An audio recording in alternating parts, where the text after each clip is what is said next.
कामामध्ये काम काही म्हणा राम राम, जाईल भव श्रम सुख होईल दुःखाचे,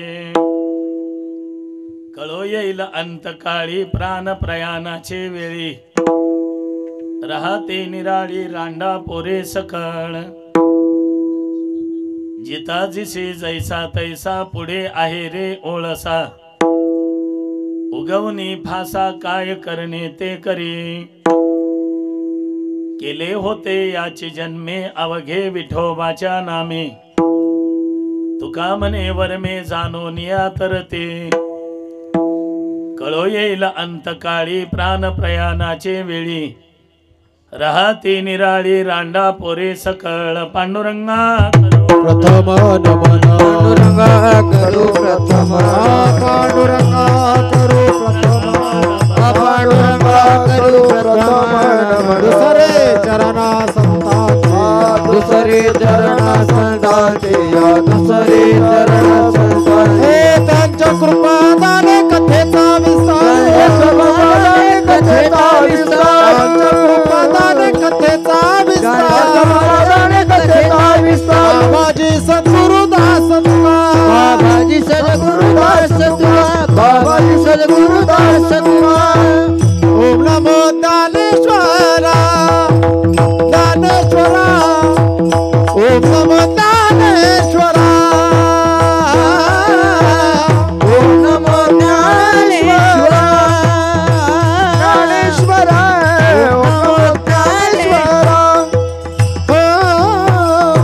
ओम नमो ज्ञानेश्वरा, ओम नमो ज्ञानेश्वरा,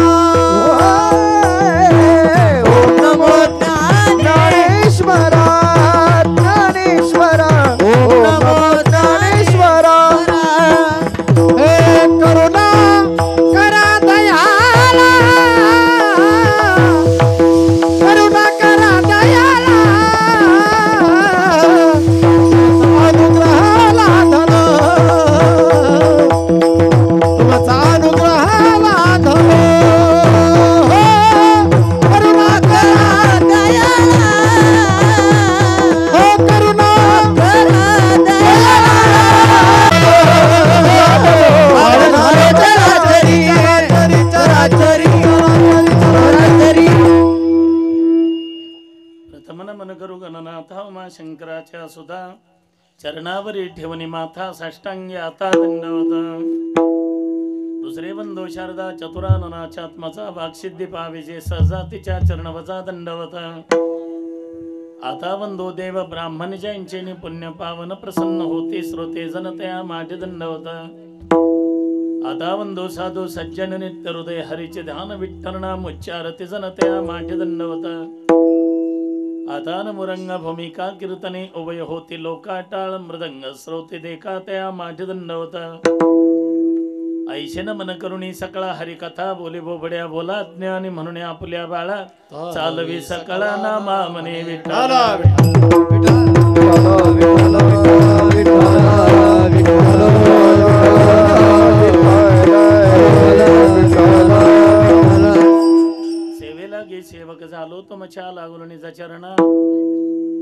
अहो स्वामी तुकया देवा यावरी न करावा भेर कामामध्ये काम काही म्हणा राम राम जाईल भव श्रम सुख होईल दुःखाचे.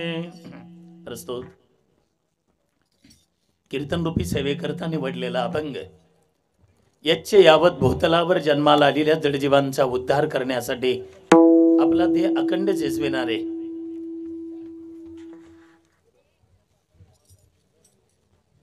अय तरुण मंडळ इकडं आत या आत या. बोलू नका. नाही आज जागा आहे ना म्हणा या. इथं आहे जागा खरंच आहे.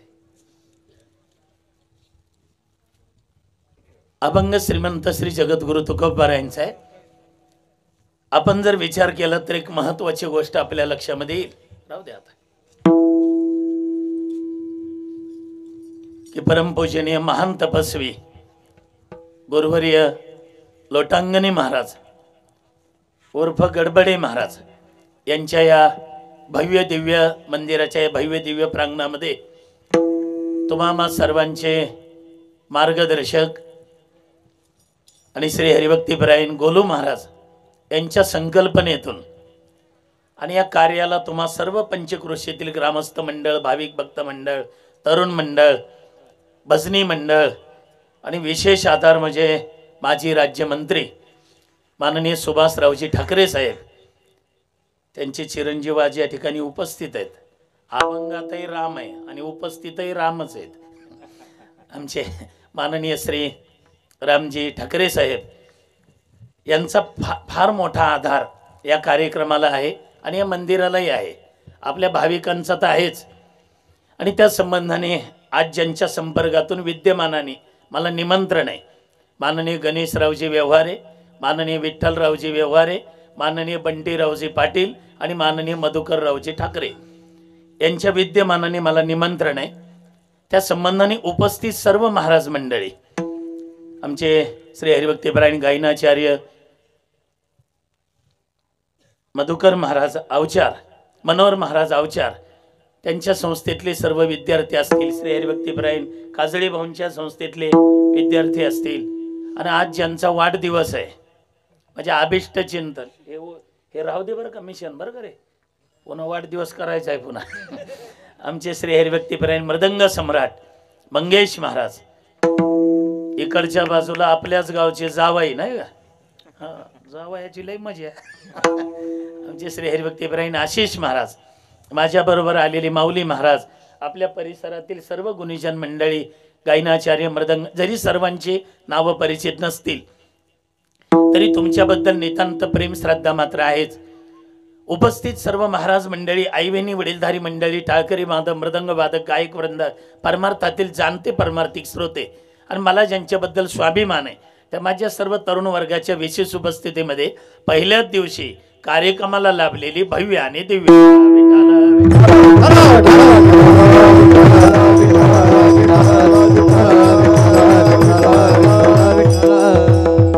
पहिला दिवस म्हटलं की वारकरी संप्रदायाचा दंडक आहे की नामपर अभंग घ्यावा लागतो आणि मनोहर महाराज, गोलू महाराज एवढे हुशार आहेत, नुसता अभंगच नामपर घेणारा नाही, नावाचाही नामदेवच आहे. म्हणून हे सुंदर नियोजन त्यांनी या ठिकाणी केलंय. अभंग श्रीमंत श्री जगद्गुरु तुकोबारायांचा आहे.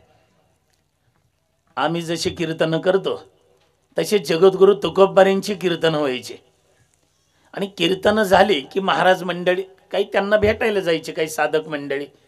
महाराज कधी भामडाऱ्या डोंगरावर, कधी भामचंद्रावर, कधी घोराड्यावर, डोंगरावर आपलं एकांतामध्ये काळ सारायचे. मग तिथं अशी काही मंडळी जायची. प्रणाम महाराज, प्रणाम. कुठून आले ते? आम्ही तिकडं लोटांगणी महाराजांकडून आलो. खाली बसा असं तुकाराम महाराज म्हणायचे. तिकडं नका पाहू, मी ते डोंगरावरचं सांगतो साहेब. ते खाली खाली बसा म्हटलं की ते आपली थोडा राहू द्यायला गेन दे थोडा. मग ते सगळी मंडळी खाली बसली की मग ते विचारायचे, काल कीर्तन ऐकलं तुमचं आम्ही. मग काय झालं? सगळ्या जगाला उपदेश करता. विको कमी कर, रिपीट त्याचं का तिकडून रिटर्न येत आहे परत. हॅलो, सुंदर आहे. कार्यक्रमाचा प्राण म्हणजे साऊंड सर्व्हिस आहे आणि ते सांगेल तसं करतोय. फक्त घाबरू नको काही. हे मोठमोठाली वाघसिंह येणार आहेत आता.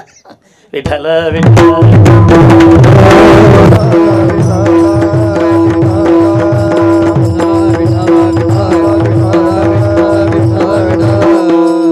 तुम्ही सगळ्या जगाला उपदेश करता, असं करा तसं करा, असं वागू नका तसं वागू नका, असं बोला तसं बोला. आम्हाला काही उपदेश करा ना. जगद्गुरु तुकोबारायांनी त्यांच्याकडे पाहिलं तर ते सगळे ब्रह्मचारी होते. ब्रह्मचारी, हे माझ्या डावी लाईन सगळी ब्रह्मचारीच आहे बघा. ते सगळे ब्रह्मचारी होते. आणि तुकोबारायांचं असं विशेष होतं मनोहर महाराज, ज्या अधिकाराची मंडळी समोर असतील त्या पद्धतीने महाराज त्यांना उपदेश करायचे. नुसता उपदेशच नाही, ज्या अधिकाराची मंडळी असतील त्या अधिकारानं त्यांना मार्ग दाखवायचे. अधिकार तैसा करो उपदेश, अधिकार तैसा करो उपदेश, साहेब जे त्यास तेचे देव, साहेब जे त्यास तेचे देव, साहेब जे त्यास तेचे देव.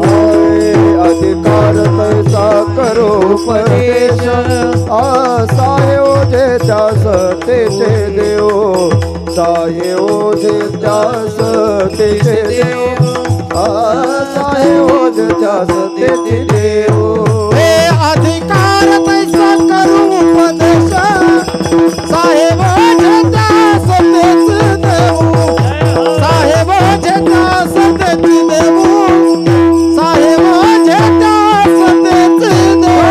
करू उपदेश, साहेब जे त्यास तेचे देव, साहेब जे त्यास तेचे देव, साहेब जे त्यास तेचे देव. अधिकार तैसा करू उपदेश किंवा अधिकार तैसा दाबेला मार्ग. ज्या अधिकाराची मंडळी समोर असतील त्या पद्धतीने महाराज त्यांना उपदेश करायचे. ते म्हणले तुम्ही ब्रह्मचारी आहे ना, मग अभ्यास करायचा. म्हणजे तुम्ही ब्रह्मचारी आहे ना, ब्रह्मचारी धर्म घोकावी अक्षरे, ज्ञानेश्वरी गाथा पाठांतर करायचं, बोलपाठ करायचे, मग अभ्यास करायचा. वयाच्या 25 पर्यंत ब्रह्मचारी आश्रम. आम्ही आळंदीला सद्गुरू जोग महाराजांच्या संस्थेत शिकत होतो. हे बाबा ना आम्ही बरोबरच होतो, मंगेश बाबा आम्ही. मग आळंदीला शिकत असताना गुरुवारी वैद्य बाबा होते. दुसऱ्या वर्षाला 4 वर्षाचा कोर्स आहे तो. दुसऱ्या वर्षाला बाबा होते. तर रोजचा नियम होता साहेब, रोज 5 ओव्या आणि 2 अभंग पाठ करायचे. एखाद्याच्या ओव्यान अभंग जर पाठ नाही झाले, ओव्यानं अभंग, आणि बाबा काय असं वळीनं नव्हते विचारत, अधूनमधून कोणाला म्हणायचे तोड रे, मग ते उठायचं म्हणा अभंग. ते पाठ नसेल तर मग खाली मान घालायचं. मग बाबा त्याला नव्हते जवळ बोलवत. बाबा तिथून उठायचे आणि तिथं जाईपर्यंत एवढा कार्यक्रम करायचे ते. बरोबर वैद्य बाबा आमचे. तिथं जाईपर्यंत भाई मागं सारायचे. काय ताकद होती विद्यार्थ्यांची वर पाहिजे. असा लटलट हात कापायचा आणि एक काना मागं ठेवून अशी द्यायची ठेवून. एवढी जोरात ठेवून दिली ना आशिष महाराज, पोरग फक्त सू करायचंच राहत होतं. तुम्ही म्हणाल तुम्हाला कसं काय माहित, मी बी खाल्ली म्हणून. आणि बाबांचं एक वाक्य असायचं, भोंड्या नुसत्या आळंदीत मधुकरी मागून काय धर्मशाळेत झोपा काढतो रे. नुसत्या आळंदीत मधुकरी मागितली आणि धर्मशाळेत जर नुसत्या झोपा काढल्या, अभंग बोल ओव्या जर पाठ नाही केला, ज्यांच्या घरी मधुकरी मागितली असेल त्यांच्या घरी बैल होऊन फेडावं लागल म्हणायचे. बैल होऊन रागवायचे बाबा. त्या रागवण्यामागे उद्देश असायचा अभ्यास करा. आता आमच्या मनोहर महाराजांच्या संस्थेत एवढे विद्यार्थी, आमचे मंगेश महाराज त्यांना तयार करतात.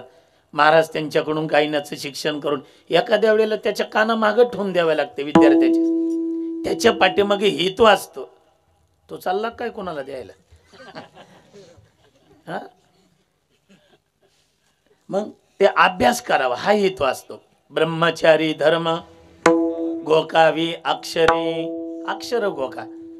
ब्रह्मचारी गेले, पुन्हा संन्यासी आले. नमो नारायण, नमो नारायण. काल पेपरला वाचलं ब्रह्मचार्याला उपदेश केला म्हणून. हो आले होते माझ्याकडे, केला ना मी त्यांना. मग आम्हाला काही उपदेश करा ना. तो का बरं म्हटली, तुम्ही संन्यासी आहे ना, तुम्ही एक काम करा.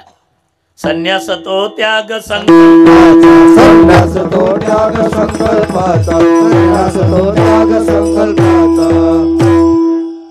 संन्यासी जीवनामध्ये त्याग करा. ब्रह्मचारी गेले, संन्यासी गेले, आता वानप्रस्थाश्रमी आले. वानप्रस्थाश्रमी म्हणजे 50 वयाच्या पुढचे आणि 75च्या आतले, इथं जेवढी मंडळी आहे हे वानप्रस्थाश्रमी आहे. वानप्रस्थाश्रमी म्हणजे त्यांनी कसं राहायचं माहिती का घरात? वानप्रस्थ तरी संयोगी वियोग. घरात असून नसल्यासारखं राहायचं. हेच असं का केलं, ते तसं का केलं, हीच भाजी का केली, ते तिकटच एवढं, अजिबात डोकं घालायचं नाही. पण मला तरी वाटतं सध्या सगळ्यात जास्त लक्ष ह्याच लोकांचं आहे. 50च्या पुढचे आणि 75च्या आतले यांचंच लक्ष जास्त. हे असं का ते तसं का. आज हे धर्म तुमच्याकडून बुडल यात काय नवल आहे. पंडू राजाकडून बुडाला. त्या बाबाला तर शापच होता. ते इंदम ऋषीने दिला होता शाप. का दिलता एका मिनिटात सांगतो. इंदम ऋषी हरणाच्या रूपात हरणीसोबत प्रणय क्रीडा करत होते आणि पंडू राजा शिकारीसाठी आलेला घोड्यावर बसून. ती नजर टाकत होता शिकार करायची. लांबून हरण दिसलं, काढला भात्यातून बाण सोडला त्या दिशेने. सुई सुई करत बाण गेला, तो हरणाला लागला. ते हरण नव्हतंच ना, हरणाच्या रूपात इंदम ऋषी होते. ते बाण लागल्यामुळं स्वस्वरूपामध्ये प्रगट झाले. दाढी वाढलेली, जटा वाढलेल्या, खाली पडलेले, आणि घोडा तर तिथं आला. पंडू राजा घाबरला. मी तर बाण हरणाला मारला, ऋषीला कस काय लागला. घाई गडबडीनं उतरले खाली. त्या पावलाचा आवाज ऐकला. ज्यांना बाण लागला होता त्यांनी ताकद लावली. नशीब आता वय झालेलं होतं. मान वर केली. एखाद्या राजासारखे दिसता. राजाच आहे मी. नाव काय आहे तुमचं? पंडू राजा. बाण का मारला मला? तुम्हाला नव्हता मारला, हरणाला मारला होता. अरे पण हरणाच्याच रूपात मी होतो ना. पाहायचं तरी होतं काय करतोय ते. हरणाच्या रूपात हरणीसोबत प्रणय क्रीडा करताना बाण मारतो ना मला. ते लागलेला बाण काढला ऋषीने. रागीट असतात ऋषी. ते लागलेला बाण काढला. रक्त असं वाहत होतं. तेच बाण गरगर फिरवला आणि टाकला पंडू राजाच्या अंगावर. शाप आहे तुला. तूही तुझ्या पत्नीला स्पर्श करशील तर मरून पडशील. शापच दिला. म्हणून पंडू राजा, ते नाही का मग माद्री पाण्याने भरलेला माठ घेऊन येत होती समोरून. पंडू राजा इकडून निघाले होते. स्पर्श झाला माद्रीला, मरून पडावं लागलं. म्हणजे वानप्रस्थाश्रमी धर्म बुडाला. ब्रह्मचारी गेले, संन्यासी गेले, वानप्रस्थाश्रमी गेले. आता तुम्ही आम्ही राहिलो म्हणजे ग्रहस्थाश्रमी. तुकोबारायांनी विचारलं, तुम्ही कोण रे? आम्ही ग्रहस्थाश्रमी महाराज. बरं ठीक आहे, तुम्ही सर्वांना उपदेश केला, आता आम्हीच राहिलोय. तुकोबाराय म्हटले, तुम्ही ग्रहस्थाश्रमी म्हटल्यावर घरदार, गाडी माडी, लेकरं बाळ, बायका, पोरं हे सगळं चालवावं लागतं ना तुम्हाला ग्रहस्थाश्रम म्हणल्यावर. ते म्हणले हो ना महाराज, सगळं चालवावं लागतं. मग हे सगळं जर चालवायचं असेल, ए पुरव, ए माडी जर बांधायची असेल तर काय लागतं रे? मग सिमेंट काय दिल्यावर भेटतं? पैसे. म्हणजे माडी बांधायची असेल तरी काय लागतात? जोरात बोला. पैसे लागतात. गाडी घ्यायची आपल्याला, गाडी फॉर्च्युनर, काय लागतंय? पैसे लागतात. जरा दमानी बोला. मग पैसे केव्हा भेटतात रे? शाबास, वा. पैसे काम केल्यानंतर भेटतात. तुकोबाराय म्हटली, तुम्ही ग्रहस्थाश्रमी आहे ना, तुम्ही तुमचं काम करा, पण ते काम करताना आमचं एक काम करा. कामामध्ये काम काही म्हणा राम राम. कामामध्ये काम काही म्हणा राम राम. कामामध्ये काम काही म्हणा राम राम. कामामध्ये काम काही म्हणा राम राम. कामामध्ये काम काही म्हणा राम राम. कामामध्ये काम काही म्हणा राम राम. कामामध्ये काम काही म्हणा राम राम. कामामध्ये काम काही म्हणा राम राम. जाईल भवाश्रम सुख होईल दुःखाचे. जाईल भवाश्रम सुख होईल दुःखाचे. जाईल भवाश्रम सुख होईल दुःखाचे. जाईल भवाश्रम सुख होईल दुःखाचे. वेळो येईल अंतकाळी. वेळो येईल अंतकाळी. हलो येईल अंतकाळी. हलो येईल अंतकाळी. कामामध्ये काम काही म्हणा राम राम. जाईल भवश्रम सुख होईल दुःखाचे. कामामध्ये काम नाही म्हणा राम राम. जाईल भवश्रम सुख होईल दुःखाचे.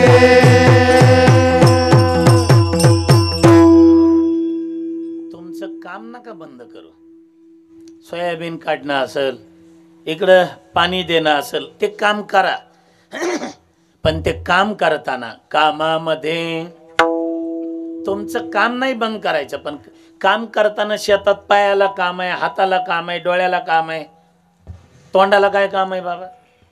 मग तोंडाने झिंग झिंग झिंग झिंग म्हणण्यापेक्षा काही म्हणा, राम राम राम राम म्हणा. बाकी नका काही म्हणू, काही म्हणा राम राम. आणि ग्रहस्थाश्रमी लोकांनी अजिबात नाराज व्हायचं नाही. काय नाराज व्हायचं त्याला? असू द्या ना हे ब्रह्मचारी, हे ब्रह्मचारी असू द्या, नाही तर संन्यासी असू द्या. हे ब्रह्मचारी संन्यासी जरी असले, दुपारचे 12 वाजले की त्या मनोहर बाबांनी सांगितलं बा, दुपारचे 12 वाजले की त्यांना आपल्याच दारात यावं लागतं. काकी काय हाय का शिडी पाकी, आपल्याच दारात यावं लागतं. जरी झाला संन्यासी तरी माध्यानाशी तोंडवासी. संन्यासी झाला तरी माध्यान्नाला ते आपल्याच दार. म्हणून हे तीनही आश्रम, ब्रह्मचर्य आश्रम, वानप्रस्थाश्रम आणि संन्यासाश्रम, हे आपल्यावर अवलंबून आहे. एकदा तर नारदालाचा अभिमान झाला. नारदाला गळ्यात विनान हातात चिपळ्यान आली बसवारी भगवंताकडे. नारायण या पुढे या. आले नारदजी पुढं. आल्या बरोबर बसवलं. बसा. कुठे गेले होते एवढे दिवस? गेले ते फाळेगावला. नाही म्हटले मी एकांतामध्ये तुमचं नामस्मरण करत होतो. आणि खरं सांगा देवा, माझ्यापेक्षा मोठा नामधारक आहे का कोणी? देव म्हणले एवढाच राहिला होता अहमची बाधा व्हायचा. तुला झाली का बाधा? नाही, पण पट्ट्यासारखा नामधारक आहे का? पट्ट्यासारखा. हे नारदांना अभिमान झालेला देवाच्या लक्षात आलं. देव म्हटले नारदा तुझ्यासारखा नाही, तुझ्यापेक्षा मोठा आहे. नारद म्हणले माझ्याकडे बघितलं का तुम्ही? कोण आहे मी? हो तुझ्यापेक्षा मोठा नामधारक आहे. म्हणले कुठं? जा फाळेगावला. माझ्या हो तुझ्यापेक्षा मोठा. बरं त्याचं नाव द्या का लिहून तेवढं. ते नाव लिहून घेतलं ना आले भाऊ इथं गावात. सकाळी सकाळी आमचे वारकरी असे आपले राजारामभाऊ सारखे हे असे महिन्याचे वारकरी तुळशीला पाणी घालत होते आणि तुळशीला पाणी घालताना रामकृष्ण हरी रामकृष्ण हरी रामकृष्ण हरी म्हणत होते. नारद म्हणले हे तर नसेल ते मोठा नामधारक. नारदानं त्या हातावरचं नाव बघितलं, हे अमुक अमुक रामकृष्ण हरी रामकृष्ण हरी म्हणजे मीच आहे. नारद म्हणले हे बोलत सुद्धा नाही. जरा मला बोलायचंय तुम्हाला. रामकृष्ण हरी रामकृष्ण हरी म्हणजे आत या. आत आले. रामकृष्ण हरी रामकृष्ण हरी बसा. हे आतमध्ये गेले, तुळशीला पाणी घातलेलं तांब्या ठेवला, ते देवाची आरती वगैरे केली, कपडे बदलले, आले नारदासमोर. कोणीकडे येणं केलं नाही, तुमच्याकडे चालतो, पण किती नामस्मरण करता हो तुम्ही? ते म्हणले जास्त नाही. मग किती वेळ करता? आंघोळीचा पहिला तांब्या अंगावर पडला की रामकृष्ण हरी सुरू करतो. मग आंघोळ करेपर्यंत, कपडे घालेपर्यंत, देवपूजा होईपर्यंत, तुळशीला पाणी घालेपर्यंत, आरती होईपर्यंत. आणि आता नाही. मग आता काय करता? आता दुकानात जायचं, शेतात जायचं, आपापलं काम पाहायचं. मग रामकृष्ण हरी पुन्हा कधी? म्हणले उद्या पहिला तांब्या पडल्यावर. उद्या पहिला तांब्या पडल्यावर नाही, अंदाजी किती तास होत असेल? 1-1.5 तास होत असेल. नारदजी तर देवाकडे झाले. ओ देवा, अहो 1-1.5 तास रामकृष्ण हरी म्हणतय ते. आंघोळ करेपर्यंत, कपडे घालेपर्यंत, देवपूजा होईपर्यंत, गण लावेपर्यंत. मी तर 1.5 तास गप नाही बसत राव. आणि तुम्ही माझ्यापेक्षा मोठा नामधारक म्हणता त्याला. देव म्हणले नारदा तुझ्यापेक्षा मोठा आहे तो. ते कस काय? एक वाटी आणणारे, चांदीची वाटी आणली, त्याच्यात तेल टाकलं, तेल आणि काटोकाट भरली वाटी तेलाने. नारदाच्या हातात दिली. नारदा एवढी वाटी घ्या आणि ते फाळेगावला बाहेरून प्रदक्षिणा करायची. बाहेरून म्हटले हो, बाहेरून प्रदक्षिणा करायची. आणि 8-1 आहे, प्रदक्षिणा करताना तेलाचा एक थेंब खाली सांडला नाही पाहिजे. तेलाचा थेंब सांडला की नामधारक फाळेगावचा मोठा, आणि नाही सांडल्यावर तू मोठा. नारदजी म्हणले घ्या इकडे वाटी. तुम्हाला काय माहित, आता रस्ते लय भारी झालेत. कमी आहेत का? आणि सगळे इकडे ठाकरेच आहेत पा. रामजी ठाकरे, चंद्रकांतजी ठाकरेच अध्यक्ष आहेत जिल्ह्याचे. म्हणजे सगळे यांच्याच ताब्यात आहे. बघा तुम्ही रस्ते कसे आहेत. ती वाटी घेतली नारदानं, प्रदक्षिणा करायला लागले. प्रदक्षिणा करायला लागले तर प्रदक्षिणा करताना ते नारदानं वाटीकडं पाहायचं, गाडी येते का पाहायची, तेलाकडं पाहायचं, खड्ड्याकडं पाहायचं. म्हणजे सगळं पाहता पाहता 6.5 तास लागले त्यांना. सगळे गावाला बाहेरून प्रदक्षिणा करायला. प्रदक्षिणा झाली, वाटी ठेवली. नारदानं अशी कॉलर टाईट केली. आहे का नाही मोठा नामधारक? आले देवाकडं. ओ देवा, तुम्ही तर म्हणत होते ते लय मोठा नामधारक. देव म्हणले मग काय झालं?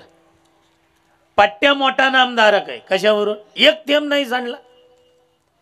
देव म्हणले नारदा, निकाल लागायच्या आधीच गुलाला उधळायची घाई नको करत जाऊ.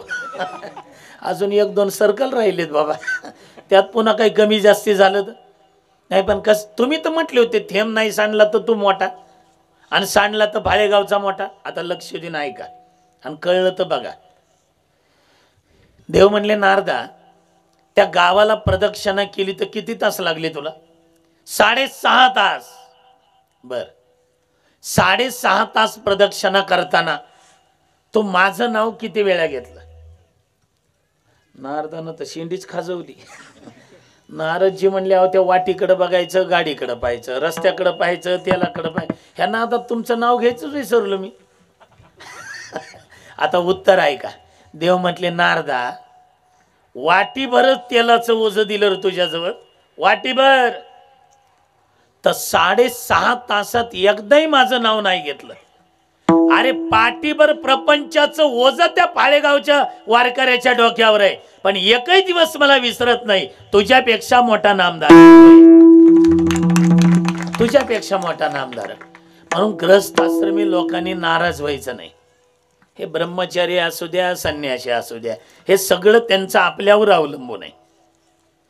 मग का हो महाराज, आम्ही आमचं काम करायचं. काय करायचं? काही म्हणा राम राम राम राम म्हणा. राम रामच का म्हणा? त्याचं कारण आहे. आपल्या गावची मंडळी जर शेजारच्या गावाला गेले किंवा शेजारच्या गावचे इथं आले, ओळखीची व्यक्ती आली तर काय म्हणतो आपण? राम राम राम. बरोबर आहे. अजून एकदा ऐका, राम राम राम. बरोबर आहे का रे शाहरुख खान? हो काय? अजून एकदा ऐक, राम राम राम. तीनदा म्हणतो का आपण राम राम राम? बरं चारदा म्हणतो का राम राम राम राम? चारदा नाही, मग किती वेळा आहे? पोरं लय हुशार आहे तिथल्या, तरी अर्धे अजून बाहेरच आहेत बघा पडद्याच्या. आणि पहिल्याच दिवशी मंडप भरला रामजी. बघा तुम्ही आता हे एवढं 10-20 राहिले, 10-20 माता माऊल्याचं, आणि इथं 10-5 हे भरतंय. आता पहिल्याच दिवशी मंडप भरलाय, तर आता उद्यापासून बघा हे वाढत जाणार आहे. आणि किती वाढलं तरी इथं कमी कशाचीच नाही. मग अशी जेवत होतो, जेवता जेवता चर्चा झाली, मंदिराचं काम चालू आहे आणि आज वाळू का काही कमी पडली होती म्हण. वाळू ते कार्यकर्त्यांना माहिती. ते म्हटले आता वाळू नाही काय करायचं. केला फोन रामजींना, ते म्हणले पाठवतो ना, तुम्ही कशाला काळजी करता. मंदिराचं काम आता मला वाटतं शिखराचं चालू आहे ना. झोपले काय तुम्ही? शिखराचं आहे ना आता, म्हणजे शिखर म्हणजे कळशापर्यंत आता काम चालणार आहे. आणि काय भाग्यवान मंडळी, हे गाव, हे परिसर, के परमपूजने लोटांगणे तसा तर माझा गोलू महाराजांचा परिचय त्याच्याही अगोदर परमपूज्य लोटांगणे महाराजांपासून आहे. मंगेश महाराज आले होते त्या गजानन महाराजांच्या मठातल्या कार्यक्रमाला पंढरपूरच्या. 2007 साली मी गुरुवारी ढोक महाराजांची कथा ठेवली होती आमच्या आजोबांच्या गाथा भजन सेवेच्या अमृत महोत्सवानिमित्त. आणि त्यावेळेला पूजनीय बाबा इथून लोटांगण घालत पंढरपूरला आले होते. योगायोगानं मुख्य सत्कार त्या दिवशी होता. गुरुवारी विठ्ठल बाबा गुलेंच्या हस्ते सगळे फडकरी, वारकरी, गडकरी सगळे बसलेले होते. आणि इकडचे आपले आदरणीय भक्तराज महाराज कानशिवनीकर ते म्हटले, नामदेव बा इकडे, हे सगळ्यांच्या आधी सत्कार तुम्ही एका व्यक्तीचा करा. तिथं बाबा उभेच होते असे लोटांगणी बाबा.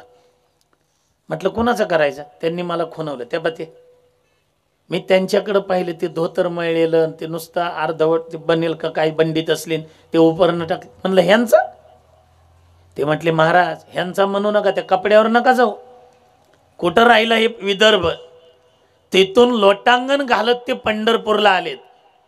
आमच्या वारकरी संप्रदायातला पहिला महात्मा आहे की एवढ्या लांबून लोटांगण घालत पंढरपूरला.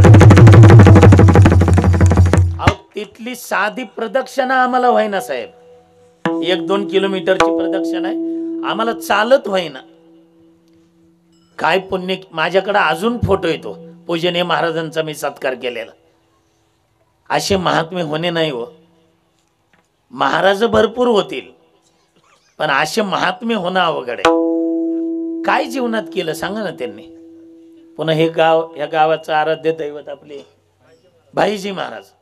मी दर्शन घेऊन आलो त्या मंदिरातून आता येताना. काय हे परिसर केवढा भाग्यवान आहे की अशी महात्मे मंडळींची रजकन इकडे लागली आहे. तोपर्यंत किंमत कळत नाही त्यांची, हे गेल्यानंतर किंमत कळते महात्मे मंडळीची. म्हणून हे 2007 सालापासून हे आमचा संबंध आहे. काल म्हणजे गेल्या वर्षी पंढरपूरला मोठा सप्ताह केला अंबाबाई पटांगणामध्ये. त्यावेळेला गोलू महाराज तिथं आलेले होते. मी सहज बघितलं हे बाबा बसल्याला. आता ती मूर्ती काही लवकर दिसत नाही. आता बघा कुठं, आणि ते थांबतच नाही ते बाबा, एका जागेवर थांबतच नाही. मी म्हणतो 1 तास त्यांनी थांबून दाखवा एका जागेवर, थांबतच नाही. मग अशा आम्ही येईपर्यंत कुठपर्यंत आले म्हणलं, आलो की हे काय समोरच आहे तुमच्या. गाडी बघितली की 1 जणाला दिलं, जा त्या अशी ते जेवायला जा तिकडं आशिष महाराजांकडं. मग तिथं जेवण झालं की तिथं लगेच फोन झालं का म्हणलं 8 तर वाजू द्या की. म्हणजे एवढी गडबड. पण तिथं ते मूर्ती लहान आहे. आम्ही बऱ्याच वेळेला हा उपयोग करतो, मूर्ती लहान आहे पण कीर्ती महान आहे. हे कुठं सार्थकी होत असेल तर आमच्या गोलू महाराजांजवळ. मूर्ती लहान आहे पण कीर्ती महान आहे.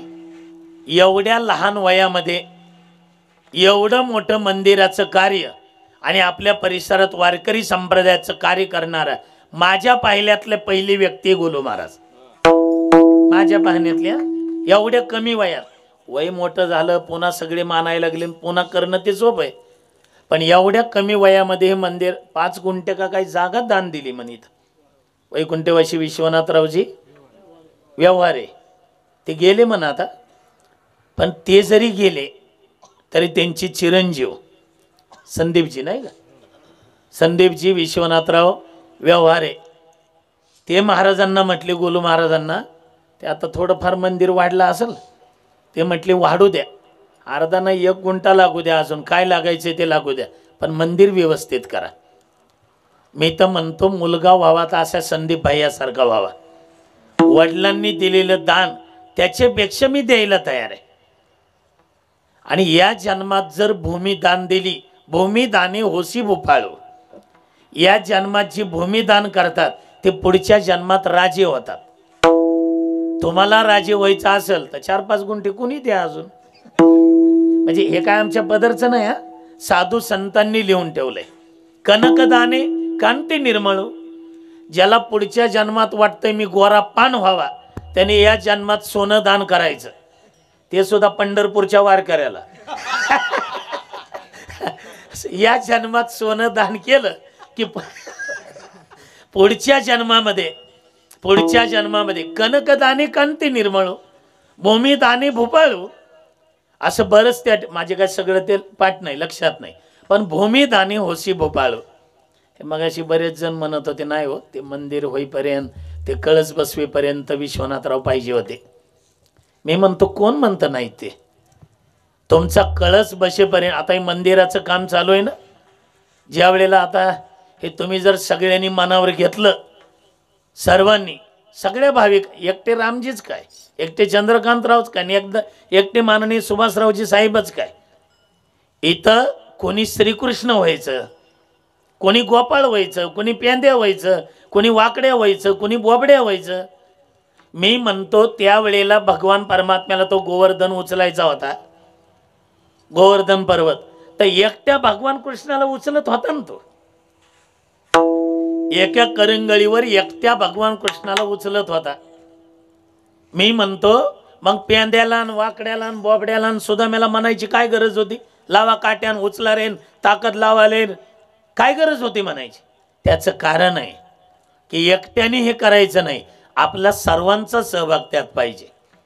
तसं इथं कोणी कृष्ण होईल, आता लाखावर ज्यांची देणगी, माननीय सुभाषरावजी साहेब असतील, माननीय रामजी असतील, हे श्रीकृष्ण समजा, त्यांच्या मी म्हणतो गोलू महाराज जर उद्या ह्यांना म्हणले आम्ही कोणीच काय करणार नाही, तुम्हीच कळशापर्यंत सगळं काम करायचे नाहीत कधी, लगेच करतील ना, पण आम्हाला एकट्याकडून करायचंच नाही. अयोध्येचं राम मंदिर बांधत असताना योगी आदित्यनाथजींना, आता गेले ते टाटा बिर्लाजी, रतनजी टाटा, ते म्हटले होते की सगळं मंदिर मी बांधतो, फक्त इथं पायरीवर नाव टाका, कुणाचा रुपया घेऊ नका. आता हे आम्हाला किशोरजी व्यास वगैरे आमच्या संपर्कात आहेत म्हणून ही माहिती कळाली. तर त्यावेळेला त्यांनी वाक्य वापरलं, आम्हाला एकट्याकून करायचं नाही आहे, आम्हाला सगळ्या समाजाकून करायचं आहे. तसं हे मंदिर सुद्धा गोलू महाराजांकडं असे एक एक माणूस आहे की ते एकटा मंदिर बांधून देईल, पण एकट्याकून बांधायचं नाही, आपल्या सगळ्यांकडून बांधायचं आहे. ते सगळे बी थोडं थोडं सहकार्य करायचं, कोणी पेंद्या व्हायचं, कोणी वाकड्या व्हायचं, कोणी ज्याची काय म्हणते लाखावर देणगी देणाराच आवडत असेल देवाला, मग तसं नाही, देव तुमचे पैसे पाहतच नाही. मी म्हणतो ज्याची जेवढी ताकद आहे, समजा ₹1,00,000 देण्याची ताकद ह्या बाबाची, त्यांनी लाख द्यावेत. आता इथे एखादी गरीब माता माऊली असेल, तिला शेत नाही काही नाही, पण दुसऱ्याच्या शेतात काम करत असेल, पण हे सप्ताह आला की इथल्या मंदिराला, इथल्या कार्याला रुपया साठवून 500-700 रुपये ती देणगी देत असेल. तुम्हाला खरं सांगू का, ₹1,00,000 देणारा जेवढा आमच्या भगवंताला प्रिय आहे, तेवढाच इथली 1,000 रुपये देणारी माता माऊली प्रिय आहे. का? ते तिचा भाव आहे ना त्याच्या पाठीमाग. म्हणून मी पुरुष वर्गापेक्षाही तुम्हाला विनंती करणार. आहेत ना जागे सगळे? आहेत ना? बघा बरं शेजारी ना आपले. मी तुम्हाला विनंती करणार आहे का, तुम्ही सध्या लाडक्या बहिणी आहेत ना. मनोहर बाबा, ह्या लाडक्या बहिणींनी इथं जेवढ्या आल्यात त्यांनी आता किती हप्ता चालू आहे सध्या? नाही, महिन्याला किती मला माहित नाही, म्हणून 1,500 ना? नाही यायचं आहे अजून, थांबा थोडं. त्यांना विचारू द्या. 1,500 आहे ना? बोलत नाहीत का इकडे? हा माना हलवायला. 1,500 रुपये आलाय महिन्याला लाडक्या बहिणीचा हप्ता. हे हप्ता जर पुढे व्यवस्थित यावा वाटत असेल, महिन्याला यावा वाटत असेल, आणि त्या हप्त्यामध्ये अजून 600 रुपये वाढ व्हावी वाटत असेल, तर आतापर्यंत आलेला मी म्हणत नाही सगळेच द्या म्हणून. सगळे म्हणजे पहिल्यांदा 7.5 आले वाटतं. तुम्ही नाही मोजले, ह्यांनीच मोजले. ते पहिले 7.5 आलेत, पुन्हा 1.5 आलेत, म्हणजे 9,000 रुपये आले असतील आतापर्यंत. पुढचे 2100 येणार आहे. पण 2100 तेव्हा येणार आहे आतापर्यंतच्या आलेल्या हप्त्यातला एक हप्ता आमच्या मंदिराच्या कार्यालयात. मी म्हणतो तुमच्यापेक्षा तुम्ही पुरुष वर्गाने एकदा जोरात टाळ्या वाजवा ना त्यांच्यासाठी. वाजवा बरं बघू. म्हणजे आता देणारच आहेत माता मावल्या, उद्या येताना घेऊनच या लगे. ह्या 7 दिवसामध्ये मंदिराचं कामच झालं पाहिजे. माझी तर साहेबांनाही विनंती, इथली मान्यवर मंडळीनं आपल्या सर्वांना, ह्या वर्षीच्या सप्त्यामध्ये शिखराचं काम चालू आहे. पुढच्या वर्षीचा सप्ताह हा आपल्या मंदिराच्या कलशारोहणाचा सप्ताह झाला पाहिजे. कलशारोहणाचा कार्यक्रम. आणि एकदा ही पिढी भाग्यवान आहे की आता आपण देणगी देऊ शकतो. एकदा का ह्या मंदिराचं काम झालं, कलशारोहण बसवला, कळस बसवला की पुन्हा तुम्ही लाखांनी दिलं तरी गोलू महाराज घेणार नाही. कारण आमच्यासारखं त्यांना काही प्रपंच नाही. हा, त्यांना काय करायचं पुन्हा घेऊन? त्या बाबाला खिसा सुद्धा नाही, मी बघितलं मगाशी. म्हणजे हे सगळे देव देश धर्मासाठीच आहे ना. म्हणून प्रत्येकाने या कार्यात सहकार्य करा. आणि हे आमचे वैकुंठवासी विठ्ठल बाबा घुले म्हणायचे, आमचे गुरुजी. ते म्हणायचे प्रपंच तुम्ही किती करता पोरांसाठी? ह्याला इकडचं 4 एकर, ह्याला इकडचं 4 एकर, ह्याला इकडचा बंगला, ह्याला इकडच्या गावातला जुना वाडा, ह्याला इकडच्या बँकेतली एफडी, ह्याला इकडच्या बँकेतली एफडी. करता का नाही नियोजन? काही नाही तर नातवाचं नियोजन केलंय. माझी तुम्हाला विनंती आहे, प्रपंचामध्ये तुम्ही डोंगरा एवढं करा, पर्वता एवढं करा, त्याचं तिळभर पुण्य भेटत नाही. काय म्हणतील का भेटत नाही? त्याचं कारण आहे ते तुमचं कर्तव्य आहे. मुलासाठी करणं, नातवासाठी करणं हे बापाचं आज्याचं कर्तव्य आहे. आमचे गुरुजी म्हणायचे प्रपंचात तुम्ही पर्वता एवढं करा, तिळभर पुण्य भेटणार नाही, पण आमच्या परमार्थात मंदिरासाठी तिळभर करा, त्याचं पर्वता एवढं पुण्य भेटल्याशिवाय राहणार. पर्वता एवढं. इथं काही म्हणतील आम्हाला पैसे नाही, तो तेवढी लाखाने कुठं देणगी द्या, आता 4-5 पोते सिमेंट द्या. काही म्हणाल नाही, माझी हाय जरा ताकद, एखादी ट्रॅली भरून ती खडी द्या, कोणी विटा द्या. एकानीच एक द्यायचं नाही, ज्याला जे घडल ते करायचंय आणि ते करून या मंदिराचं कार्य करायचंय. एकदा का पुढच्या वर्षी कलशारोहण झाला, कळस बसवला आणि तिथून पुढे कितीतरी पिढ्या येतील, आपल्या पंचकृषीतले भाविक येतील, इथं नतमस्तक होतील. त्यावेळेला दर्शन घेताना आपल्या पिढीचं नाव काढल्याशिवाय ते राहणार नाही की आमच्या वाड वडिलांनी हे सहकार्य करून हे मंदिर बांधलंय म्हणून. सहकार्य करा, हेच बरोबर येणार आहे. मी तिथं आलो होतो. काही म्हणा राम राम, तुमचं काम करा, पण ते काम करताना राम राम म्हणा. पण महाराज राम रामच का? राम राम म्हणताना हात कुठं जातात रे बाळा? मांडी घाल, टाकते हातातलं खाली. सावधान. राम राम म्हणताना हात कुठं जातात? हृदयाजवळ जातात. हृदयाजवळच का जातात? त्याचं कारण आहे रामच हृदयात आहे. तैसा हृदयामध्ये मी रामू, असता सर्व सुखाचा राम. मग माझ्यातही राम आहे आणि तुझ्यातही राम आहे तर भांडणं करायचं काय काम आहे? म्हणून काही म्हणा राम राम. आणखी नाही का? ए बरोबर, इकडे लक्ष द्या. राम म्हणताना तोंडाचा आकार कसा होतो रे? रा म. रा म्हणताना तोंड उघडतं आणि म म्हणताना, घरी जाऊन करा प्रॅक्टिस तुम्ही. रा म्हणताना उघडतं. बरं, राम म्हटल्याने होतंय काय? रा जर आपण म्हटलं, रकार उच्चार मात्रेनं बहिर निर्याती पातकम. रकारचा उच्चार केले की आपण जेवढी पाप केली असतील आतापर्यंत ते सगळी पातक बाहेर जायला लागतात. रा काय काय म्हणतील ती रिवस आले तर रिवस येतीलच कसे? मनी गेट बंद होते. म तुम्ही तोंड उघडत ठेवून म म्हणून दाखवा.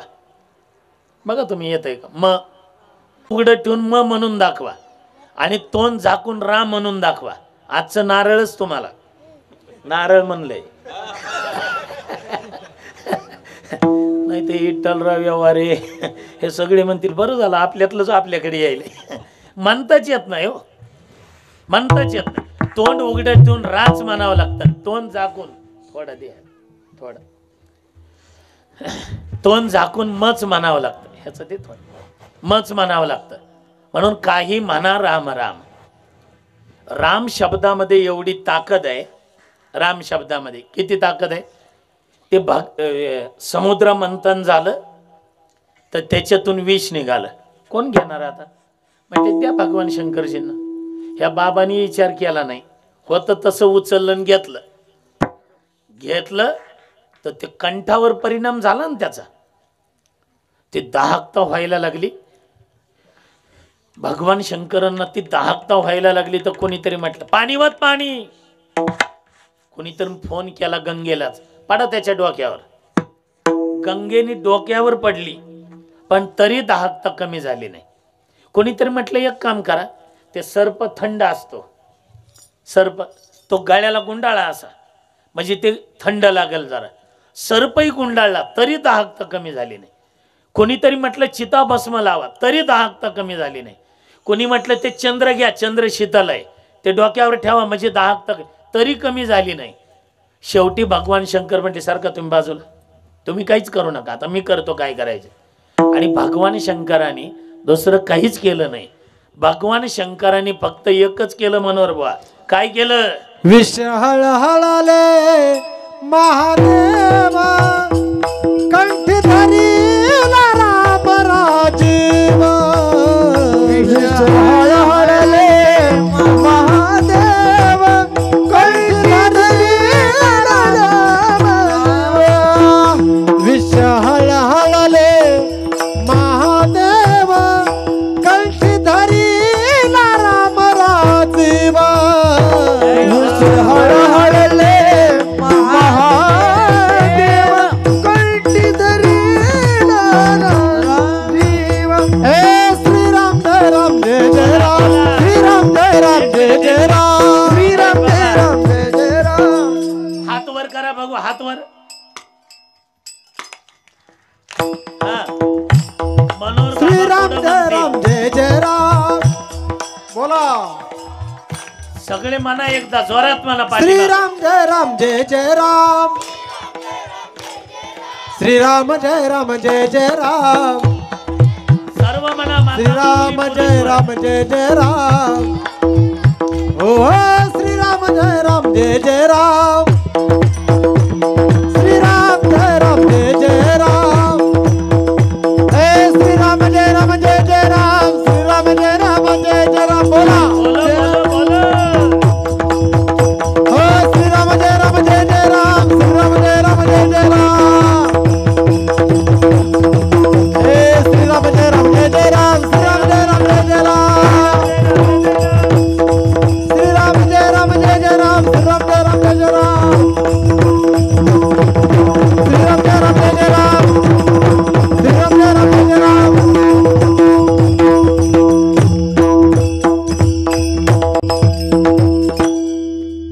भगवान शंकरांनी हे केलं.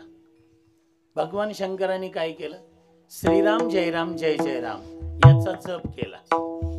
शिव हळहळे तापला आणि राम नामी शीतळ झाला. ही ताकद राम नामात आहे. म्हणून काही म्हणा राम राम. आणखीन एक सांगतो ऐका. काय सांगतोय ऐका तर कर. शेवटला रामच राहतो. शेवटला दुसरं काय राहतंय सांग. आता इथं एवढा समाजही नाही. टाळकरी वाजवणारे, म्हणणारे, ऐकणारे हे सगळे तरुण वर्ग, आबाल वृद्ध सगळे.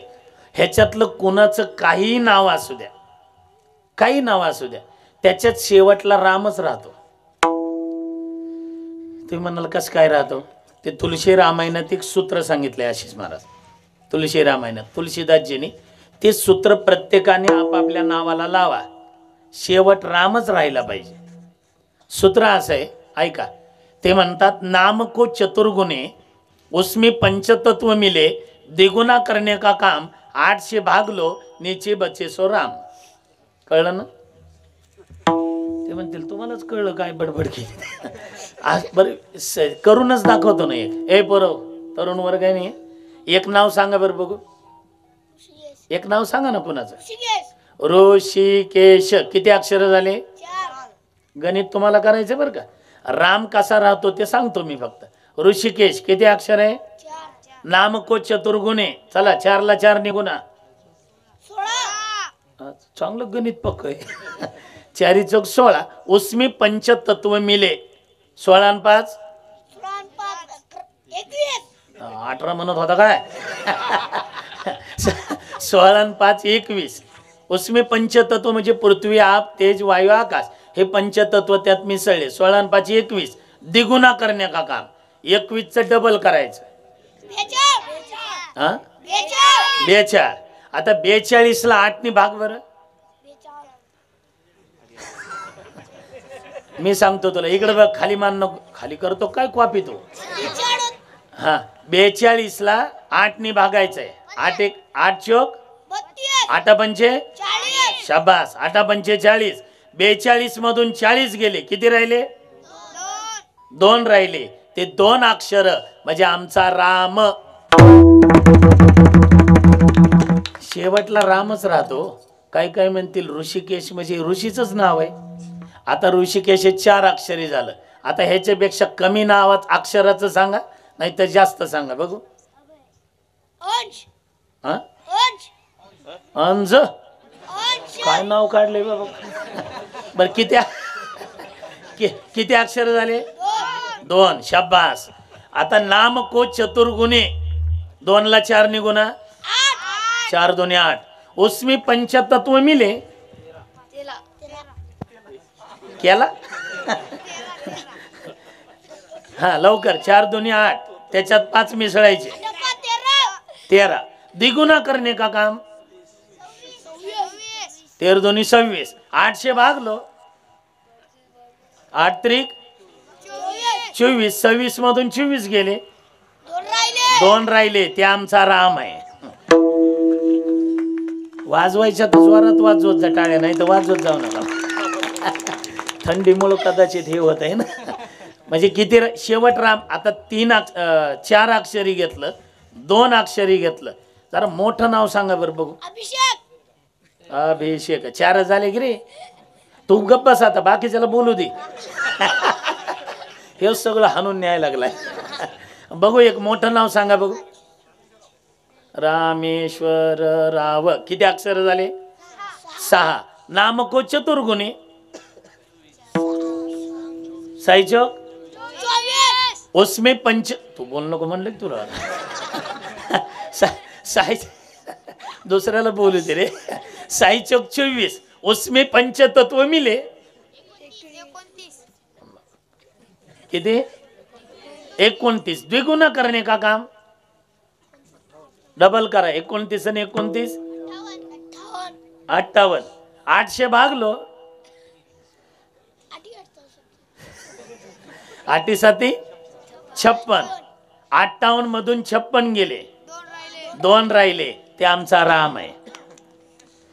शेवट रामच राहतो. याच्या पुढे सांगू का. हजारो वकील जाऊ द्या. हजारो वकील. शेकडो वारी न्यायाधीश जाऊ द्या. हे कोर्टन ते कोर्टन हाय कोर्टन सुप्रीम कोर्ट येऊ द्या. पण एवढ्या वर्षानंतर का होईना त्यांना सांगावं लागलं शेवट रामच आहे आणि रामाचंच मंदिर होणार. सांगावंच लागलं नाही. आधी तर लई बोंबलत होते, राम नाही होय, ए राम सी तू कहा से आ गया, तोड झालो इस राम, इथपर्यंत मजल गेलती. एक दोन असतात तसे. मी म्हणतो सगळे घोबड एकत्रित झाले. घोबडाची मीटिंग दिवसा असते का रात्री रे? बोललाच का तू? घोबड मंगेश बा त्याला न्यावं लागतं संस्थेत बरं का? नाही कोणाच उभार बरं, उभार तर कर. ह्याचे कुठे आहेत मम्मी पप्पा? अरे मग तर घरचंच आहे. टाळ्या वाजवा या लेकरासाठी एकदा जरा. बस काय हे असे पोरं जरा चांगले आमच्याकडे द्या संस्थेत. मनोहर बाबाकडे द्या, मंगेश बाबाकडे द्या. ह्यांच्या हे पुढं फार मोठा कीर्तनकार होईल. खरंच होईल ते. एवढ्या लोकात बोलण्याचं डेरिंग काय साधं आहे का त्याचं? साधं बोलत नाही. छापान इंदुरी करवतो काय हे. आणि माझी विनंती आहे तुम्हा सर्वांनाच. आज हे बघा कशी संस्थेतली मुलं उभी आहेत. आज कसं हे वय घ्यायचं, हे टाळ घेऊन उभं राहायचं. पण काय संस्कार लावले आई वडिलांनी त्यांच्या गुरुजींनी सुद्धा. नाही तर सध्या संपत्ती कमवायच्या नादात संततीवर संस्कार करायला आई वडिलाला वेळ नाही. पण संपत्ती जरूर कमवा, पण अशी संततीवर संस्कार लावायला कधी विसरू नका. संस्कार लावलेच. आम्ही पाठीमागे ते काळाराम मंदिरात नाशिकला माननीय मोदी साहेब आले होते. संप्रदायातली काही निवडक 20-25 मंडळीला निमंत्रण होतं. तर आम्ही एक मिटिंग घेऊन त्यांना निवेदन दिलंय. सध्या हिंदूंचा धर्मग्रंथ, आता इथं सगळे बहुतांशी हिंदूच आहेत ना. तुम्ही बोलायचं नाही. हे महाराज लोकन वारकरी तुम्ही बोलायचं नाही. मी बाकीच्यांना विचारणार आहे. आपल्या हिंदू धर्माचा धर्मग्रंथ कोणता आहे? तू महाराज बोल नको म्हणलं की रे. कोणता आहे ग्रंथ? भागवत गीता ना, श्रीमद भगवत गीता. आता माझा दुसरा प्रश्न आहे, ह्याच्यातल्या किती जणांच्या घरी श्रीमद भगवत गीता आहे? बघू हात वर करा. लय झालं 15 ते 20-30 झाले असतील. आणि बाकीचे काय हिंदू नाही का? मग नाही का ग्रंथ नाही गीता? मग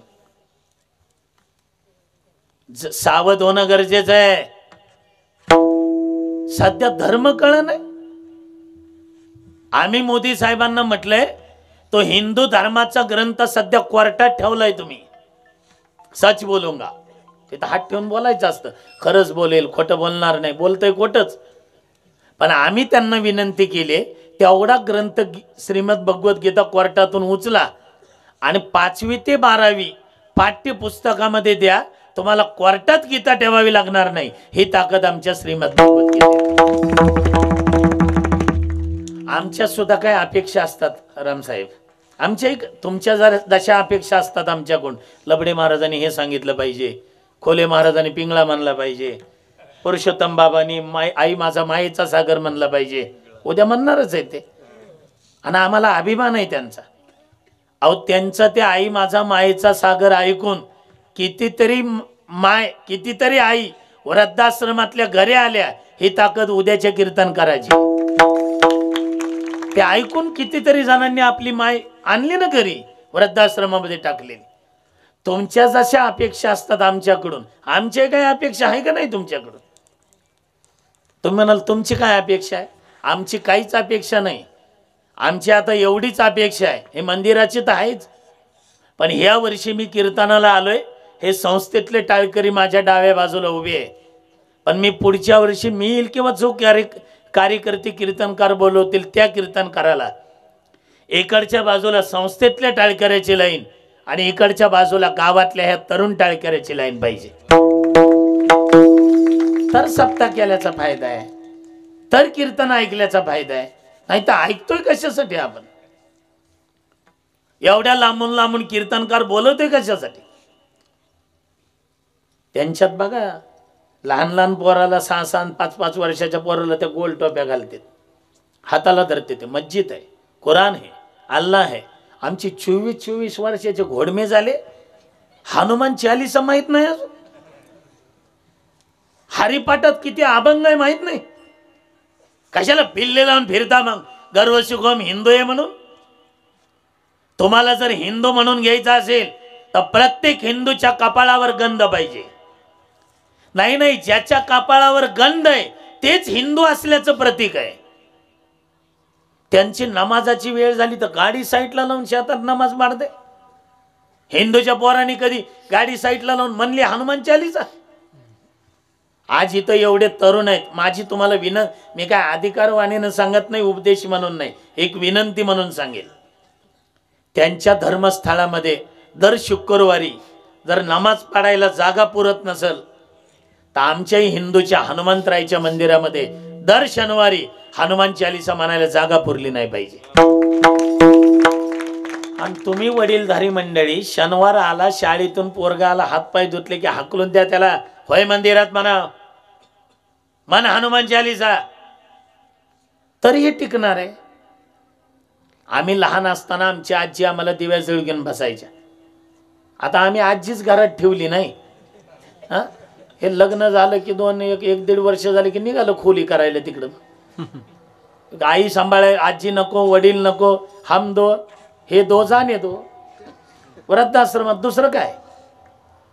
मला माहिती आहे ते देवघरामध्ये पंथी असते बा, पंथी माहित आहे ना आम्हाला. ती पंथी सगळ्या घरात नाही उजेड पाडू शकत. पंथीत जरी सगळ्या घरात उजेड पाडण्याची ताकद नसेल, पण त्या पंथीमध्ये घराचं मंदिर करण्याची ताकद आहे, हे कधी विसरू नका. त्या आजीत ती ताकद आहे.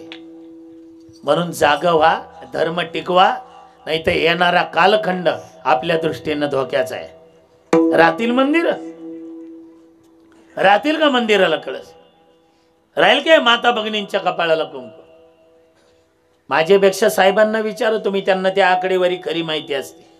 सध्याचे अत्याचार, अनाचार, बलात्कार हे जे सध्या सगळे होत आहेत त्याच्यात हिंदूंच्याच मुलीची संख्या जास्त आहे. त्यांना आमिष लावून ते त्यांच्यावर अत्याचार केले. हे का घडतंय? आम्ही मुलांना धर्मच शिकवला नाही. धर्म तो न कळे काय झाकेले डोळे. तुकोबाराय म्हणतात का डोळे झाकून झोपलाय का काय? आजचं कीर्तन ऐकल्यावर तरी जागा व्हा. आजचं कीर्तन ऐकल्यावर तरी, नाही तर येणाऱ्या कालखंडामध्ये आपला धर्म, देश, देव हे टिकलं पाहिजे हो. तसं तर हे किती जरी आक्रमण झाले तरी याला धक्का लागत नाही, पण काही अंशी का महिना लागतो का नाही? हातात लेकर बसत नाहीत. हातात असल्या लेकरावर अत्याचार व्हाव, तसल्यावर बलात्कार. हातात तरी बसते. काय घडलं त्या बदलापूरला? काय घडलं कोपर्डीला? हे कशाची लक्षण आहे? आम्ही धर्म शिकवला नाही, आम्ही कधी प्रार्थना शिकवली नाही, आम्ही कधी देव घरात घेऊन त्यांना बसलो नाही. सध्या भयानक चित्र आहे दादा. आमची तर कीर्तनात सांगायला जीभ उचलत नाही, एवढ्या पुढच्या थाराला गेलंय सध्या वातावरण. सासऱ्याला सून कळून, सासऱ्याला भावाला बहीण कळून. काल तर ऐकलं असेल ते बीपी माझा त्या मुलीनं कोर्टात फिर्याद केली बापाविरुद्ध. काय राहिलंय तेवढं सांगा आम्हाला. आता तुमच्या समोर आम्ही पदर पसरतो, भीक मागतो, भीक. ती भीक फक्त एवढीच, आमची देवासाठी, देशासाठी, धर्मासाठी भीक मागायची तयारी. आमची भीक एवढीच आहे. हे पोरं लहान लहान आहेत, अशी कीर्तनाला घेऊन येत जा. आणि कीर्तनाला घेऊन आले, 2-4 दिवस त्यांना कीर्तन आवडलं ना, उद्यापासून जे मोठमोठे महाराज मंडळी येणार आहे ते येताना उद्याच्याला एखाद्याने माळ घेऊन या आणि एखाद्या महाराजाकडून घाला यांच्या गळ्यामध्ये जरा. ती माळ सांगल त्याला कुठं उभं राहायचं, ती माळ सांगल त्याला काय खायचं, आणि ती माळ सांगल त्याला काय प्यायचं. ते सध्या मिसरू फुटले नाही ना, असली पोरं बियर प्यायला लागलीत सध्या. अरे नका बापजाद्याचे नाव वाढवता आलं तर वाढवू नका, पण त्यांना गालबोट लागेल असं तरी वागू नका. वाढवी महत्व वडिलाचे ते तर लांबच. लोक म्हणतात बिअर पियतय, कुणाचं पोरग आहे, अमुक अमुकाचं. केला ना उद्धार तुम्ही त्या बापाचा. संपत्ती महत्वाचीच आहे, पण त्याच्याबरोबर संस्कार महत्वाचे. लहान आहे तोपर्यंत गळ्यात माळ अडकवा, त्याची ताकद नाही माळ तोडायची तुमच्या समोर. पोरं लहान आहेत तोपर्यंत ऐकत असतात. एकदा मोठे झाल्यावर तुमचं काय आणि महाराजाचं काय, ते बापाचं ऐकत नाही, आमचं ऐकतंय का? म्हणून पुढच्या वर्षी इकडे जशी लाईन उभी आहे तसे गावातले तरुण उभारले. आणि म्हाताऱ्या माणसांना आमची विनंती आहे, थोडं पोरांना सांभाळून घ्या. आम्ही तरुणांवर बोललं की दुसऱ्या दिवशी पोरं भजनाला येतात, हरिपाठाला येतात. त्यांना काय माहिती अशी धोतरण पांढरे शर्ट घातली पाहिजे, ते तर जीनची पॅन्ट आणि टी शर्ट घालून बरी याय नका. ते आल्यानंतर हे त्याला कधीच टाळ घे म्हणत नाही, म्हणतच नाही. पोरगच हळूहळू टाळ घेतं. पहिल्या दिवशी टाळ चुकतोच का नाही? त्याला काय ताल असतं का पहिल्या दिवशी? पहिल्या दिवशी का टाळ चुकला, ही जी जुनी खोंडा असतात ना भजनातली, इथले नाही बरं का, इथले चांगले तुम्ही हे आहेत 2-4 तेवढे तरी राहू द्या आता. हे म्हातारे माणसं असे कुचक्यावनी बोलते. दादा टाळ चुकला की म्हातारे म्हणतात ओट ओट. म्हटलं की ते टाळ काढतं, टाळ बरोबर माळ काढतं. ही टाळ तुझी माळ कर भजन एकटाच. घ्या सांभाळून जरा. पहिल्या दिवशी टाळ चुकला तर वाजवल ना 2-4 दिवसांनी चांगलं ते का पहिल्याच दिवशी उठ. भयानक चित्र आहे सध्या. कीर्तन झाल्यावर आम्ही घराकडे निघालो तर आता पार्ट्या चालतात ह्या वाढदिवसाच्या धाब्यावर. आणि धाब्यावर काय गुळाची पोळी तिळाची पोळी असते काय? कोंबडे खायचे, बोकडं खायचे, बिअरच्या बाटल्याची बाटल्या प्यायच्या, आपल्या जिबीच्या खराट्यानं सगळ्या गावाची घाण झाडायची. आणि 1:30 वाजता एकदा का ती चढली दारू, चला रे कोण फाट्यावर जात आहे, गावात जात आहे आधी बघू. ह्या मोटरसायकली सुरू करतात, बरोबर रेस करतात. आणि आता असे हायवे रोड झालेत, मूठ वडली की गाडी पळती, त्याला काय लागतंय? हे पिलेलं होतं, जी मूठ वडली. दुर्दैवाने त्या गाडीवर एकटं नव्हतं बसलं, ते दोघंही नाही, तिघही नाही, चौघ. त्यातल्या दोघाचं तोंड पुढं, दोघाचं माग. मी ड्रायव्हरला म्हणलं आमच्या ह्याचं हँडल कुठे? ते म्हणलं महाराज पुढच्या दोघाकडे. काय फॅशन चालली हो. फाटा गेल्याला कळना त्याला. मागच्याला कमी चढली होती, त्याच्याला फाटा तर गेला. ह्यानी हॉर्न वाज, ए गाव गेलं, त्याला ऐकू आलं म्हणणं. आणि ह्याला माहित होतं इकडून आलं की उजव्या हाताला आपला फाटा आहे. ते फाटा आहे ते आपलं रेस वडलेली होती, त्याला वाटलं मागचं पुढं जाईल, वडले हँडेल.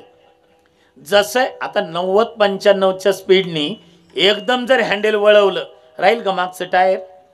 आणि ते मागचे दोघं तरी, अहो ते टायर करकीने फिरलं, दोघं असे फेकले गेले, दोघं तर घासतच गेले. आणि दोघांनी हँडेल धरलेलं ते झाडावर धडकले, डोकं दगडावर आपटलं, रक्त जाग्यावर मारायला लागली पोरं. तुमच्या झाल्या पार्ट्यान, तुमचं झालं बिअर पेनं, पण इकडं लागलं ना माता भगिनीचे कपाळ पांढरे व्हायला. तुमच्यासाठी नका सोडू दारू, नका सोडू मांसाहार, पण कमीत कमी त्या माता भगिनीसाठी आणि जन्माला घातलेल्या लेकरा बाळासाठी तरी सोडा. 3-3, 4-4 वर्षाची पोरं असतात, हे पिणारे धडकून मारतात. तर त्याला जर गावात आणलं, ए राहू दे तायडे, ए पोरे बस खाली, तू लागली का प्यायला द्यायला? पाणी म्हणलंय, बस झालं. आता फक्त 10 मिनिट राहिले. 8:15 सुरू झालंय, 5 मिनिट राहिले. 10:15 कीर्तन सुटणार आहे. काय सांगत होतो म्हणा? कीर्तन 3-3, 4-4 वर्षाची पोरं असतात, 3-3, 4-4 वर्षाची. आणि ते पिणारा माणूस धडकून मेला, त्याला जर दारात आणलं, त्याला आंघोळ घालायला लागले, तर लहान लेकरू आईला जाऊन बिलगतंय, आई बाबाला आंघोळ का घालायलीत ग रस्त्यावर? माझा तुम्हा सगळ्यालाच प्रश्न आहे, काय उत्तर द्यावं त्या माईनं तेवढं सांगा. सध्या ही म्हातारी माणसं अंत्ययात्रेला जायला लाजायला लागलेत दादा. मी म्हणलं लाज कशाला वाटते तुम्हाला? ते म्हणले 30 आणि 35ची पोरं मारायला लागलेत, आणि आम्ही 80-90च्या अंत्ययात्रेला जायचं? त्यांच्या खांद्यावर आम्ही जायचं का आमच्या खांद्यावर त्यांनी जायचं? म्हणून संस्कार लावा. 15 मिनिट द्या या लेकरांसाठी. 15 मिनिट. माता माऊल्या बसल्यात. तुम्हाला माझी विनंती आहे, मी तुमच्या भावासारखा आहे, कुणाच्या मुलासारखा असेल. आपला जाहीर प्रश्न आहे तुम्हाला, काय लाजायचं नाही. ह्याच्यातले किती माता माऊल्या दिवा लावताना आपल्या नातवाला, नातीला, मुलाला, मुलीला शुभंकरोती, फसायदान, हरिपाठ म्हणायला लावतात बघू. 1 7 9 झालं का? जास्तीत जास्त 10. आणि बाकीच्या काय मालिकाच बघता का मग? अहो देवाचा दिवा सुद्धा मधल्या ऍडव्हर्टाईज मध्ये लागायलाय सध्या. देवाचा दिवा जर ऍडव्हर्टाईज मध्ये लागायलाय तर हे दिवा ऍडव्हर्टाईजच होईल ना सगळी. प्रत्येक गाड्यांवर लिहिले, राजे तुम्ही पुन्हा जन्माला या. राजे जन्माला येतील, पण त्याच्या आधी इकडे जिजाऊ होणे गरजेचे का नाही? इकडे जिजाऊच होईना, राजे कसे जन्माला येतील? सध्याच्या मालिका आहेत ना, ही कृष्णा मालिका नाही, महाभारत नाही, रामायण नाही. सध्या 7:30 ते 9:30 का 10 वाजेपर्यंत सध्याच्या घरात मालिका चालतात. माणसाने माणसासोबत कपटी कसं वागावं ह्याचं प्रात्यक्षिक म्हणजे मालिका आहे सध्या. ह्याच्या पुढे सांगूच का? ऐका, राहायचं एका सोबत, बोलायचं दुसऱ्या सोबत, फिरायचं तिसऱ्या सोबत आणि वागायचं चौथ्या सोबत. हे प्रशिक्षण म्हणजे मालिका आहे सध्या. आणि दुर्दैव आहे, असल्या मालिका सगळे एकत्रित बसून पाहतायत. दादा जरा जेवताना तरी पाहत जाऊ नका. जेवण करत असताना त्या मालिका पाहिल्या की त्याचे परिणाम अन्नावर होतात. आपलं चिंतन ते चालू असतं त्या मालिकेतलं. ते अन्न खातो ते माणसाची बुद्धी व्हायला लागली तशी. हे शेळ्या बोकडं जे सांभाळतात त्यांना विचारा, बोकुड जर जन्माला आलं, बोकुड घड्याळ लावायचं, 187 तासानंतर त्या बोकडाला त्याची आई कळत नाही. मला काय बोलायचं ते कळलंय तुम्हाला, विस्तारानं सांगायची गरज नाही. 187 तासानंतर बोकडाला त्याची आई कळत नाही, त्याची बहीण कळत नाही. मी म्हणतो त्याचं मांस खाल्ल्यावर ह्यांना आया बहिणी कळतील वय? का लागला भाऊ बहिणीवर हात टाकायला? का लागला सासरा सोनावर हात टाकायला? त्याचं परिणाम आपला अन्न आहे. म्हणून हे सांभाळा, नाही तर येणारा कालखंड आपल्या दृष्टीनं आणि तुम्हाला नसतील ना संस्कार लावणं होत, पाठवा ना आमच्या कोठ्याला, आमच्या महाराजांच्या, मनोहर महाराजांच्या संस्थेमध्ये पाठवा, आमच्या भाऊंच्या संस्थेमध्ये. तुम्हाला संस्कार लावणं होत नाही तर हे लावतील. पण नाही तर कोट्यानी संपत्ती मिळवा, संस्कार जर नाही लावले तर एका तासात पोरं उधळून लावतील. विठोबा रखुमाई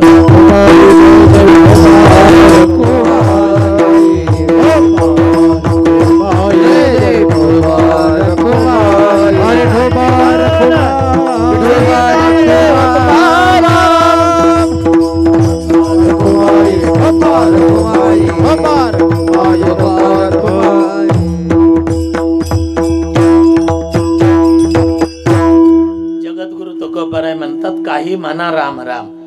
आणि राम राम जर म्हटलं तर जाईल भवश्रम, सुख होईल दुःखाचे. मनोहर महाराज असं सांगितल्यावर समोरची एक व्यक्ती उठली आणि ती नुसती उठली नाही, ती तुकोबारायला म्हणली बस करा. तेच लावले 8:15 वाजल्यापासून, काम करा राम म्हणा, काम करा राम म्हणा. आम्ही नाही म्हणणार राम, जा. तुकोबाराय म्हणले म्हणू नको पण आरडू. तुम्ही जर आता राम राम नाही म्हटले तर तुम्हाला कधी कळेल?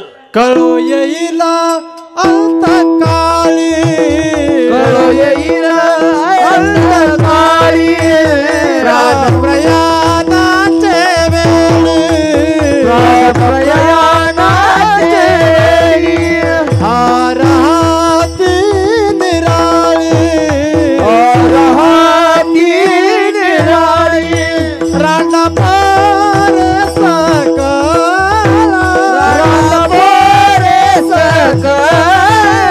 रान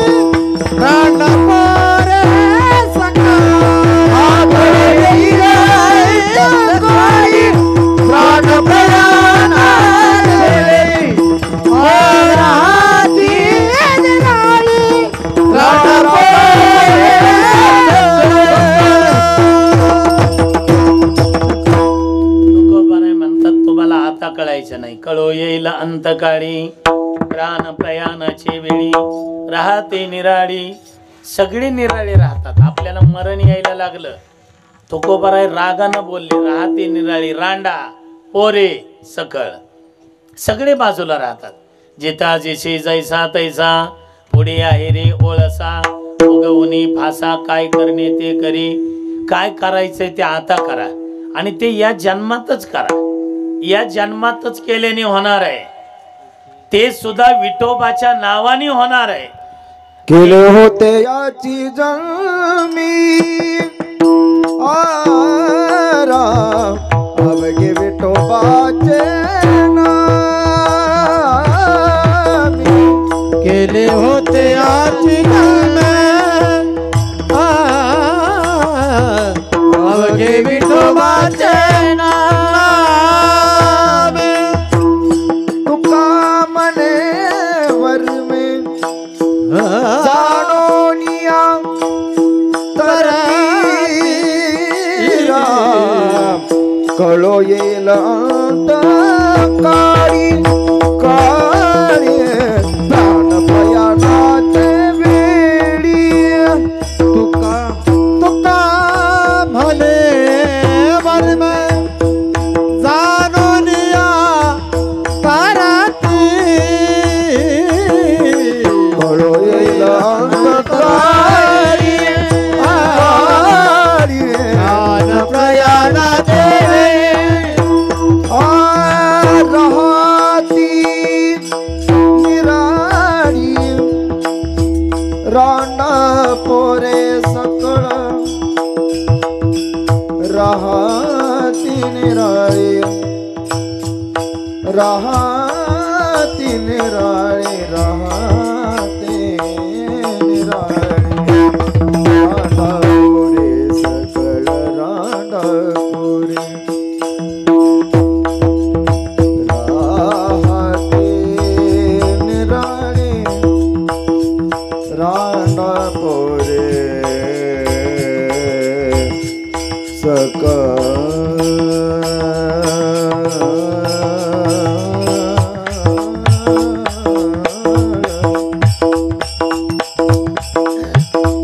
राहते निराळे रांडा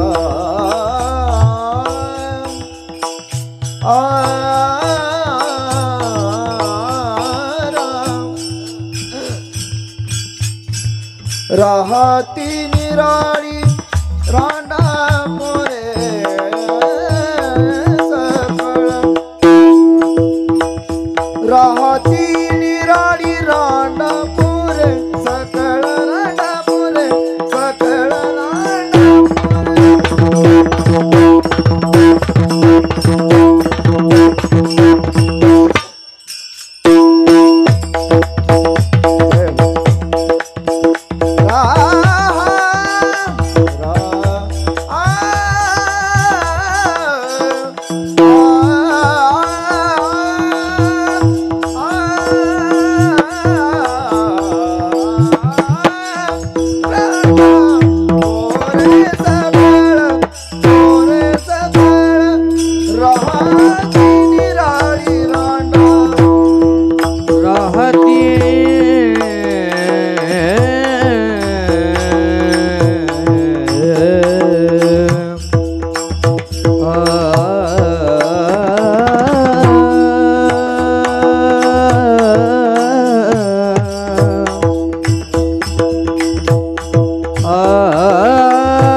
पोरे सकळ सकळ रांडा पोरे सकळ राती निराळी राणा पोरे सकळ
राती निराळी राणा पोरे सकळ कळो येईल अंत काळी प्राण कळो येईल अंतकाळी.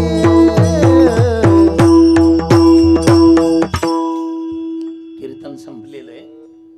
बोलता बोलता 7 मिनिट मी पुढे गेलोय. त्याबद्दल सर्वांची दिलगिरी व्यक्त करतो.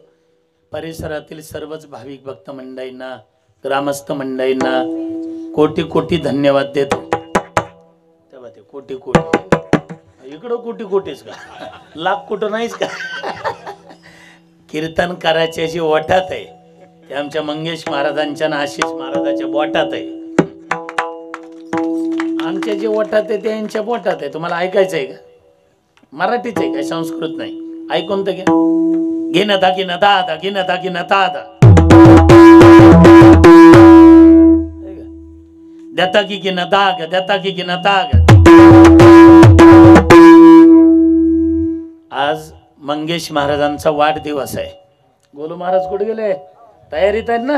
हा, काय आहे, वारकरी संप्रदायाला हे तर आपल्या भागातलं वैभव आहे. आपल्या भागाचंच नाही, आपल्या वारकरी संप्रदायाचं वैभव आहे की अशी व्यक्तिमत्व आपल्या संप्रदायाला लाभले.